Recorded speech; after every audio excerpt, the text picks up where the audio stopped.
Ítalo Santos e o marido dele, Israel Nata, foram presos preventivamente na manhã de hoje em uma casa em Carapicuíba, na Grande São Paulo. Segundo o Ministério Público, eles são investigados por exploração sexual infantil e também outros crimes. Misael Mainete acompanhou toda a operação desde cedo e agora está ao vivo com a gente direto da capital paulista. Oi, Misa, você está na frente do DEIC, que foi o responsável por essa operação conjunta, né, com a polícia e o Ministério Público da Paraíba. Boa tarde. Sim, um trabalho conjunto. Muito boa tarde para você, Márcia, Bruno, e para todo mundo que acompanha em tempo real. Falamos ao vivo da Polícia Civil aqui no DEIC, em São Paulo, para onde foram trazidos o influenciador Ítalo Santos e também o marido dele, Israel Vicente. Eles foram presos numa casa grande, chamaram de mansão, mas dá para dizer que é uma casa de grandes valores, em Carapicuíba, na Grande São Paulo. Como você mencionou, um trabalho em conjunto. A Polícia Civil gravou um vídeo dos dois, do casal, no momento em que eles foram presos. Esses mandados foram cumpridos pela Polícia Civil de São Paulo, a pedido da 2ª Vara da Comarca da Paraíba.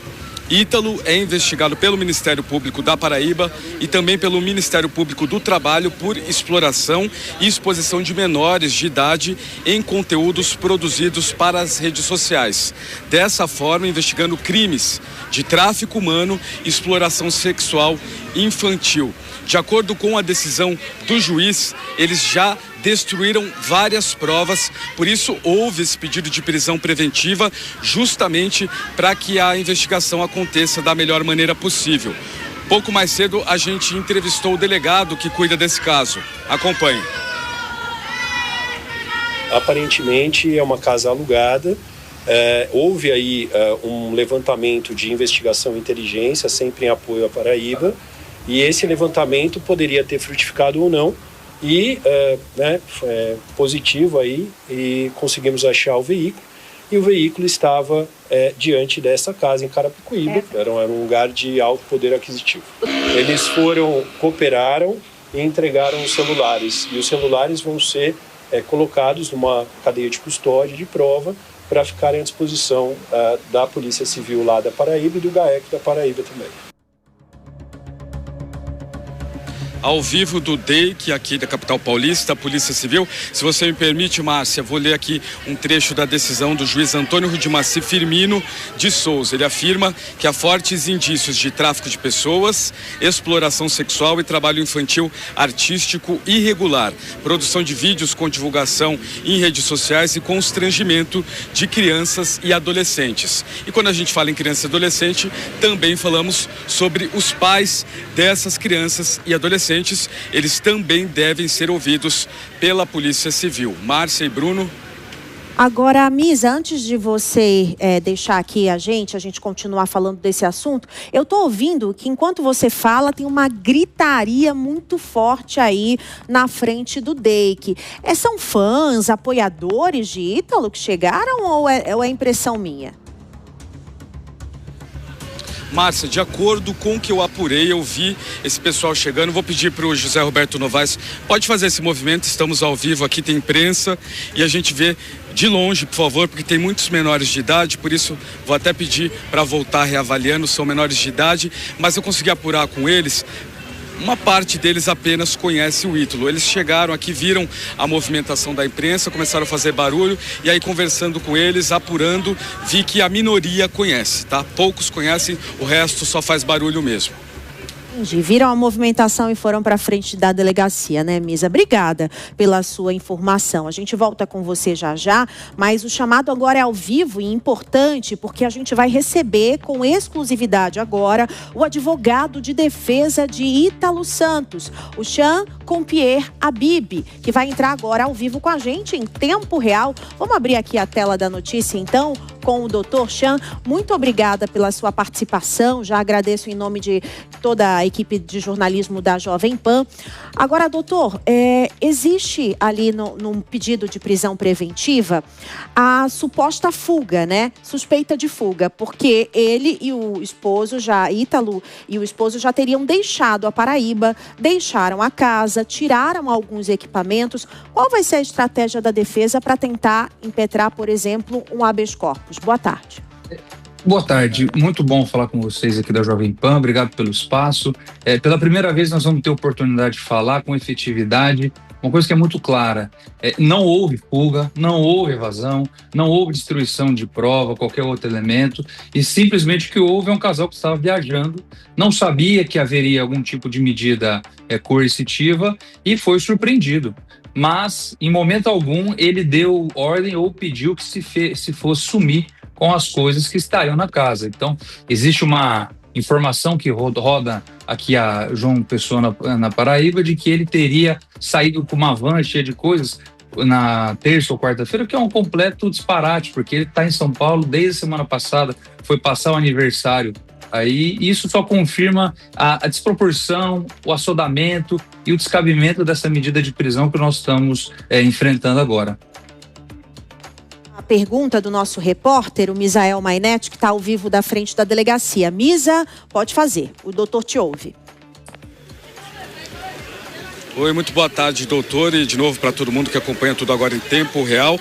Estamos acompanhando essa operação ao vivo desde manhã e, de acordo com a decisão do juiz, Ítalo e o marido dele teriam levado vários pertences, muito possivelmente, na visão do magistrado, para atrapalhar as investigações. Gostaria de um comentário do senhor a respeito disso e também a confirmação se eles permanecem aqui no DEIC ou se já foram para o IML em São Paulo. Por favor. Misael, boa tarde. Vou começar pelo final. É a questão se ele está no DEIC ainda ou não posso responder, cabe ao próprio DEIC dizer. Agora, eu volto novamente à sua pergunta. A decisão judicial se pauta nisso. É uma informação que não se sabe de onde veio e ela é mentirosa, é uma informação que não procede com a realidade e por um motivo simples. O Ítalo e sua esposa embarcaram no avião da Azul no dia 8 de agosto. Então, eles têm ticket de viagem comprovando que eles não estão na Paraíba desde o dia 8. Então, como é que eles teriam feito, de alguma forma, essa medida de sumir com os pertences? Isso, para nós, já é mais que suficiente para desconstruir essa afirmação que não procede com a realidade.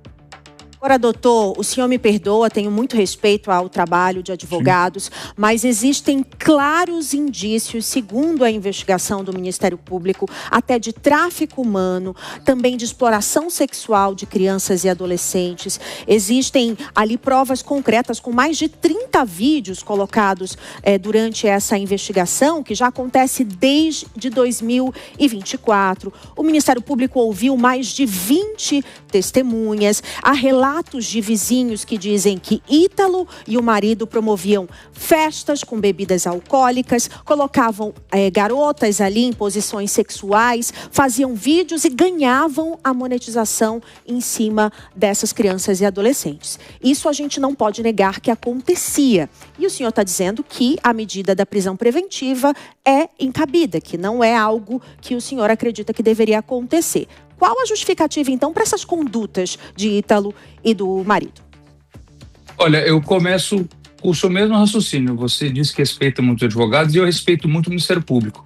E o Ministério Público da Paraíba acompanha pelo menos 3 anos em outros expedientes a vida do Ítalo e todos os vídeos que o Ítalo tem são fruto de um acompanhamento do próprio Ministério Público. Eu não sei se chegou ao conhecimento do público, mas eu trago agora. Existe uma ação civil pública que tramitou aqui por um bom tempo e houve orientações para o Ministério Público quanto à produção desse conteúdo.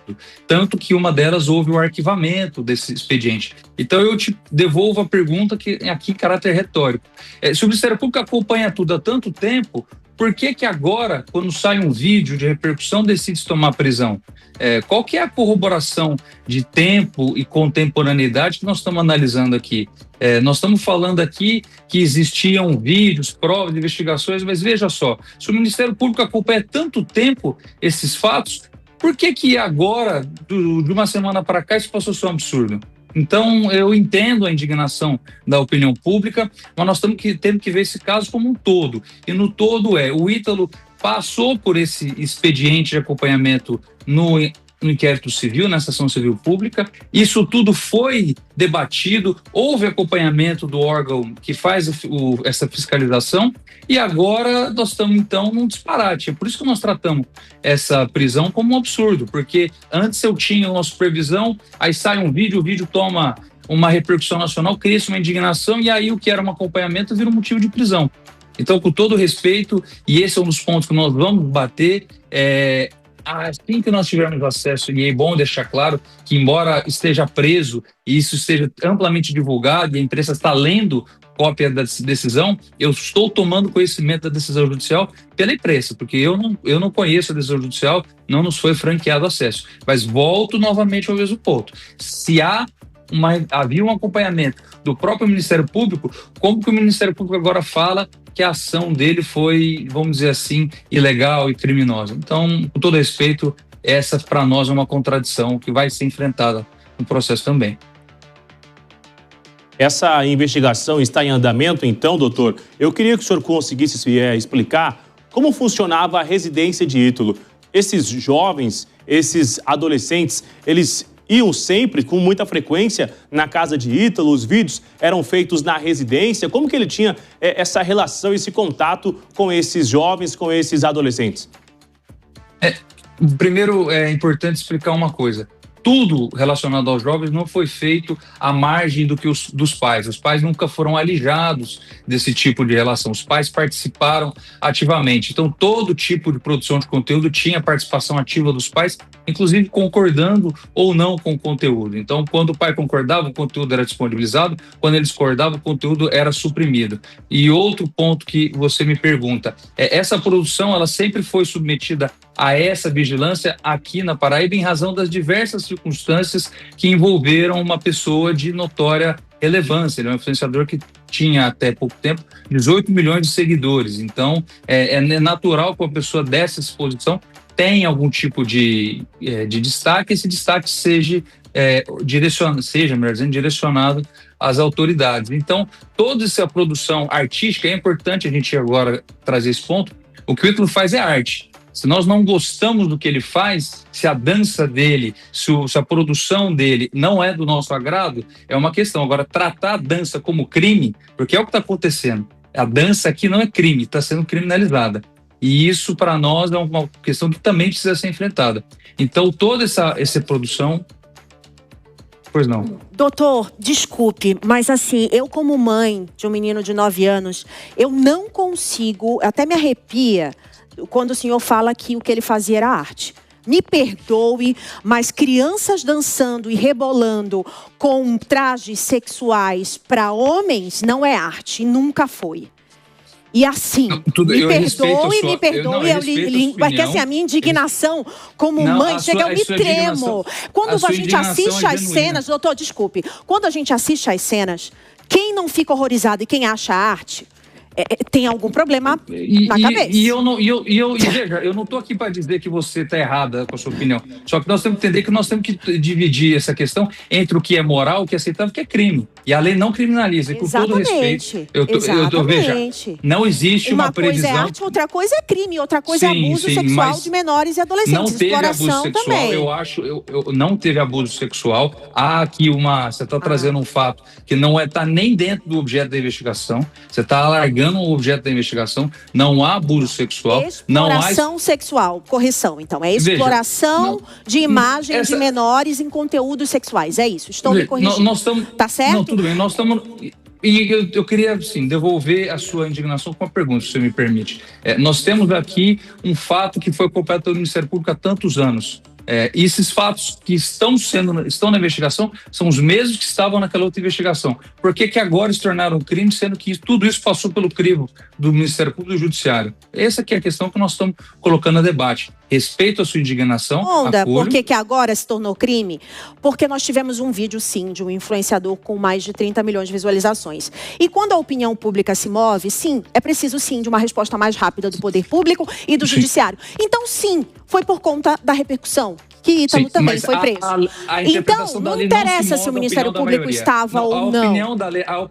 A interpretação legal não se molda à vontade da maioria. Quero deixar isso muito claro. Se a senhora entende que é um absurdo, eu respeito muito a sua opinião, mas isso não a transforma em crime.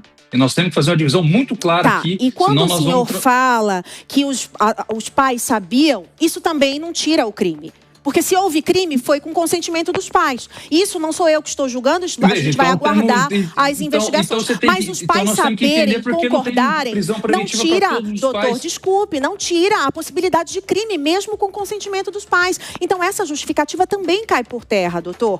A gente tem o nosso repórter, por favor, o Misael Mainetti, que quer fazer uma pergunta. Misa, é com você.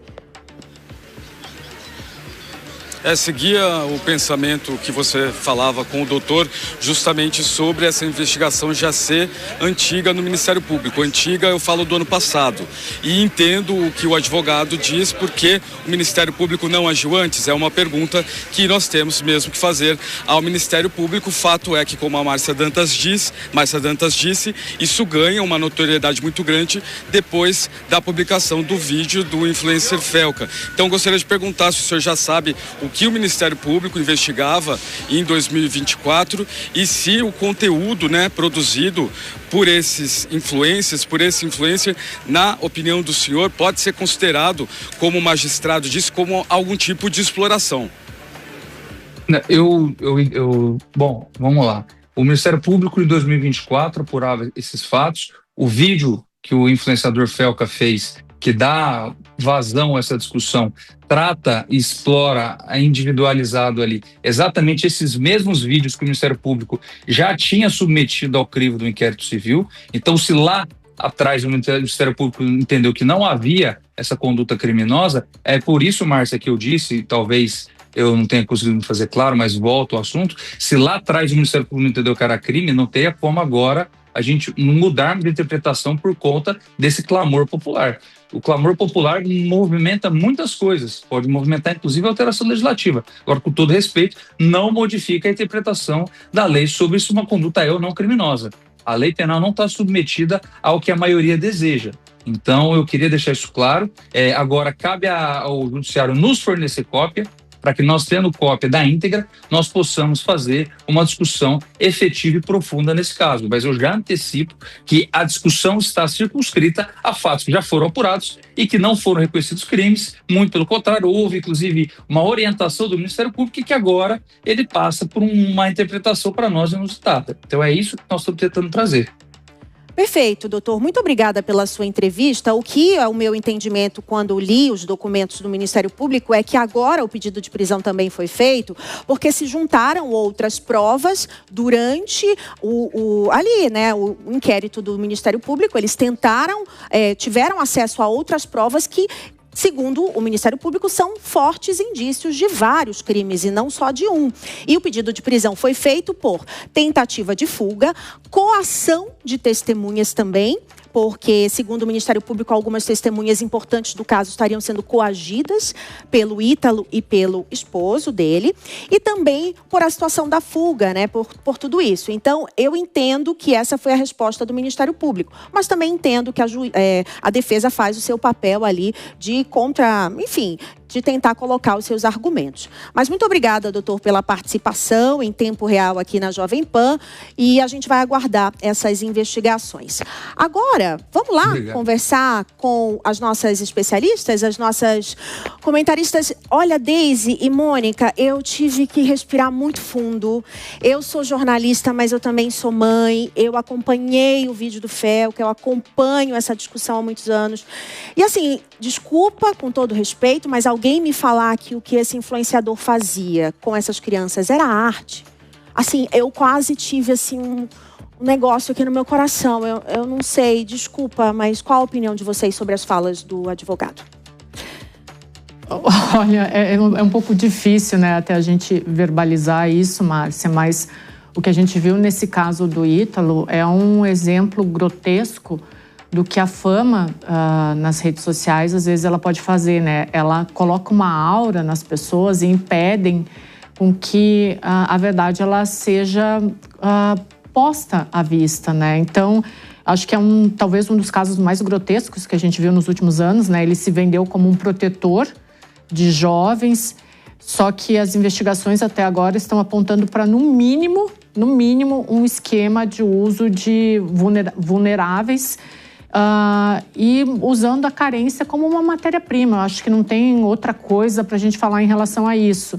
esse discurso que ele utilizava, me parece, de amor, de família, era, na verdade, uma maquiagem perfeita, que aí, de novo, reitero, né, sobre essa aura das redes sociais, era uma maquiagem perfeita que mascarava uma relação profundamente assimétrica, porque isso a gente tem que falar, e eu acho que o advogado ele vai ter que responder isso, porque existia, sim, uma relação assimétrica de poder aí, né? Um adulto praticamente coagindo uma criança, né? Então, eu espero que essa prisão dele, a condenação dele, ela não seja somente um ato judicial, né? Mas que seja um recado, que lembre que a justiça, ela vale mais do que o algoritmo. E agora, complementando a sua fala, Deise, já pedindo também para a Mônica entrar, sobre essa relação que não era nada, enfim, normal, como a gente pode dizer assim, existia também uma relação financeira, Mônica. Esses jovens eram todos de famílias muito carentes.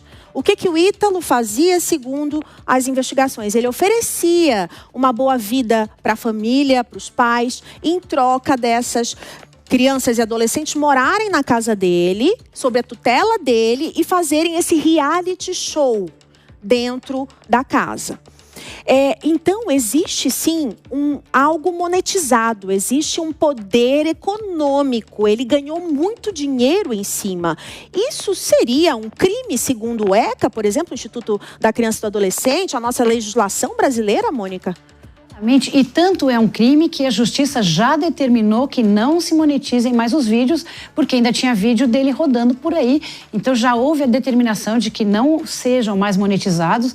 E é sempre assim, né? É o follow the money, siga o dinheiro, porque não é só eles, as plataformas também ganham dinheiro com isso e todo mundo ganhando em cima disso que está sendo chamado de adultização, mas que está longe de ser adultização. Isso é uma erotização, uma sexualização, uma exploração desses menores e precisa sim ser abordado com muita seriedade. Sei que agora é um momento de comoção nacional, como o advogado falou aí, agora teve um vídeo, então apareceu, mas que bom que apareceu, porque faz muito tempo que nós sabemos que o tratamento, a sexualização de crianças é muito grave no Brasil e a sociedade não estava pronta para mexer nesse vespeiro. Inclusive, nós estamos olhando a árvore e temos que olhar a floresta inteira da violência sexual contra menores, que a gente sabe que no Brasil é praticada na grande maioria por pessoas de dentro de casa, por membros da família. E aí fica, puxa vida, que horror, o que está nos vídeos, mas dentro de casa também tá. Quem consome esse tipo de vídeo, nós temos que olhar, é uma coisa muito maior